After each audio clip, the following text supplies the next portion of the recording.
hours into my 8-hour Netflix marathon, the snacks are running low, and I really have to pee. Alright, maybe you didn't need to know that, but did you know that according to Todd Spangler, editor of Variety magazine, at the end of 2014, Netflix had over 57 million subscribers, and 98% of all households have at least one television set in their home. But unfortunately, only 33% of all adults in the U.S. have ever attended live theater, and those numbers significantly decreased with the younger generation. Technology is taking over. Live theater is being replaced by streaming sites and television shows. People don't need to give up their technology, but they do need to realize the benefits of live theater. Many people don't attend live theater simply because they think they don't have the access, but there is a solution, and we can make live theater accessible to everyone. Today we're going to discuss the benefits of live theater and how to make it accessible to the youth, disabled, and all adults. And finally, we're going to discuss what you can do to help. So, what are the benefits of live theater?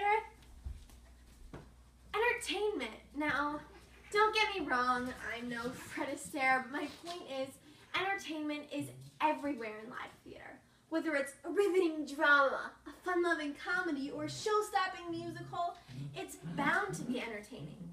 And if entertainment isn't enough of a reason, according to researchers at Arkansas University, trips to live theater enhance literary knowledge, tolerance, and empathy.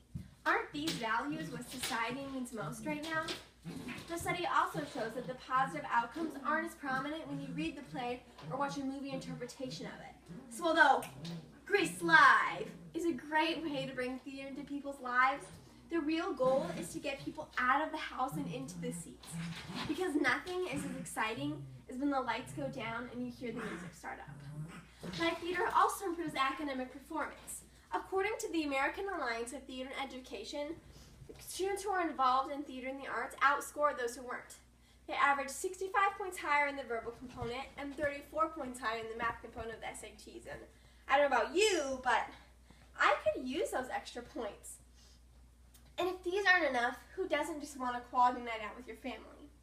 Now that we've discussed a few of the benefits, including entertainment, social values, academic performance, and quality time with your family, it's time we address the problem. The problem is that people don't have the access they need to live theater. And access goes so much further than just location. With the introduction of No Child Left Behind, schools that once offered field trips to see Shakespeare live or Jack ascending the beanstalk are now spending more time preparing for standardized tests and drilling fundamentals in its place. Now, no one would argue the importance of math, science, and English, but study after study shows that the arts are more than just extracurricular. A study conducted by UCLA's Graduate School of Education done on 25,000 students showed that those who constantly participated in drama and the arts greatly improved in academic performance. These students were also more involved in community service and less likely to drop out of school. So when should you get your students involved in theater? Karen Sharp, president of Theater for Young Children, says the sooner the better. Many theaters are even experimenting with shows for children as young as age 3. The good news is that access to children in theaters is increasing in the U.S. right now. Many communities offer programs for low-income youth to have access to theaters by way of free tickets and theater study programs. Linda Hartzell, artistic director at the Seattle Children's Theater, agrees about its importance. She says, "I have taught for 17 years and I've seen firsthand how theater makes for smarter, braver human beings. Theater connects the head to the heart. Not only do we need to make theater accessible to youth, but we also need to make it accessible to the handicapped and disabled." Petra Kuppers, who wrote Disability Culture and Community Performance, says, "Disability culture is the difference between being alone and isolated with a physical, emotional, or sensory difference that, in our society, invites discrimination and reinforces that isolation. There are programs, however, that try to combat this and include people with disabilities rather than isolate them.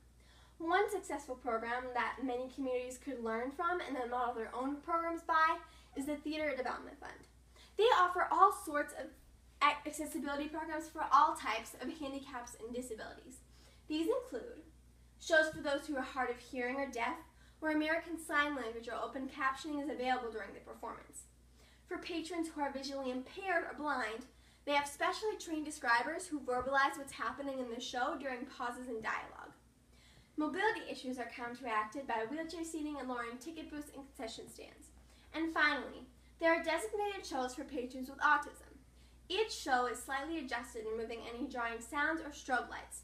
Plus, in the auditorium lobby, there are quiet areas staffed with autism specialists for those who need to leave their seats during the performance. Recently, I worked on a production where they include everyone, and in the show there were several people with disabilities. Not only did I see firsthand the positive impact it had on these individuals, but I also saw the benefits of inclusion and access for everyone. Now, what about the average adult? As a whole, theater is in the decline, but the good news is that according to a study conducted by Nielsen Scarborough, 45 million Americans did attend a live theater event in the past 12 months. But the bad news is that that's roughly only 15% of the U.S. population. Since 1992, attendance by adults to non-musicals has decreased from 13 to 9.4%. Even the absolute size of the audience has decreased by 16%. Dana Gio, chairman at the National Endowment for the Arts, adds that an additional concern for nonprofit organizations is their historical vulnerability to large economic downturns. When times are hard, people get rid of the non-essentials. And unfortunately, theater is one of the first things to go. But fortunately for you and me, economics don't have to play a part. Many community theaters offer volunteer opportunities in exchange for free tickets. And for most people, there are universities that offer free access to everyone. I'm fortunate enough to live in a city that is rich with theater and the arts, but some people are not this lucky. Community theaters continue to cluster in high population states. The number of theaters needs to continue to grow in small and mid-sized communities. Technology has taken over people's lives. And don't get me wrong, I love my streaming kiddie videos as much as the next, but today we've discussed how knowing the benefits and having the access to live theater that we need is the key to bringing people into our local theaters. Community theaters have a long and proud history in the U.S. They're the bedrock where audience interest is generated. So people need to attend their local theaters and see people from the community that they may know. So what can you do to help? These theaters need your time, donations, and well, just go see a show. Yes, going to a show will help. So maybe I'm not the next Fred Astaire, but maybe the next time you go see a show, you might just see that person. Oscar Wilde once said, "The stage is not merely the meeting place of all arts, but is a return of art to life."